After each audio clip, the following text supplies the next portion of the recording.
के चरण में जाके सिरा बाजू के लिए, सिरा बाजू के लिए माई के चरण में जाके सिरा बाजू के लिए। लाली लाली चुनरी माई के हम चढ़ गइए। माई के मोहनी मूर्तिया लागे देखे में सूरतिया एही आसीन में, आसीन में। माई के चरण में जाके सिरा बाजू के लिए।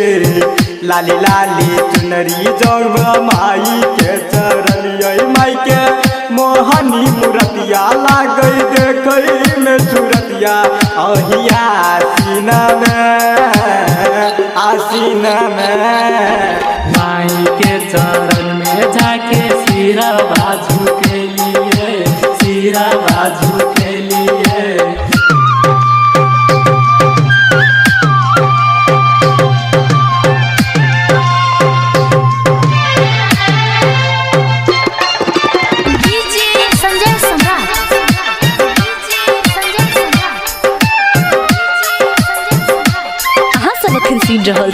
डीजे राम जतन की रिमिक्स सॉन्ग। गेलिए जनकपुर हम जानकी पूजा लिए, के लिए माँ से गोहार है। माई के चुनरी हमसे हो चढ़लिए, के लिए माई सा गोहार। माई के चरण में सिर बाजू के लिए माई सोगे योरज कर लिए सेवा करके दिए। माई के चरण में जाके सिरा बाजू के लिए। लाली लाली चुनरी माई के हम चढ़लिए। माई के मोहनी मूर्तिया लागे देखे में सूरतिया एही आसीन में, आसीन में।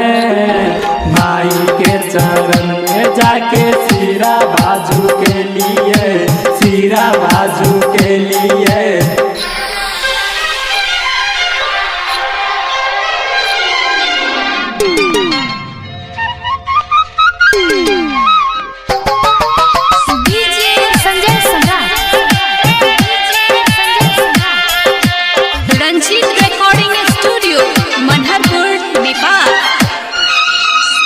अरहुल फूल के हम माला बनौलिए, गेलिए माँ के दुआर है।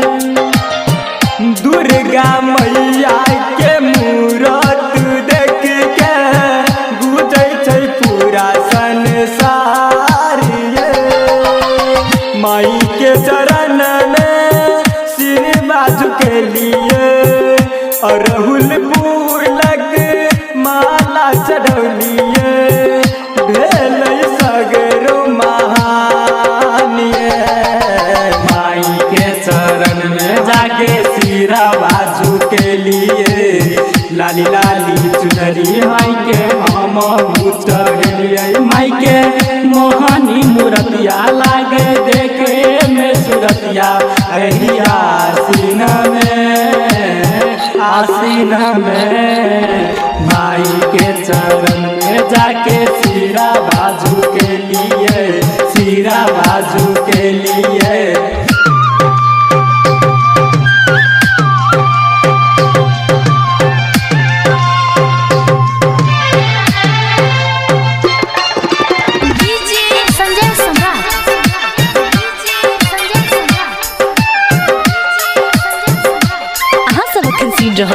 डीजे राम जतन की रिमिक्स सॉन्ग। रंजित रिकॉर्डिंग सा बनबै छी गीतिया, गाबै छै राम जतन यो।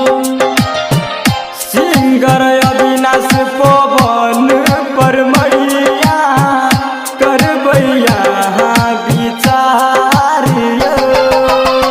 अजय भाई के अहाँ ये देखबै शंकर पवन पर दया देखबै। माई के चरण छै महानिया।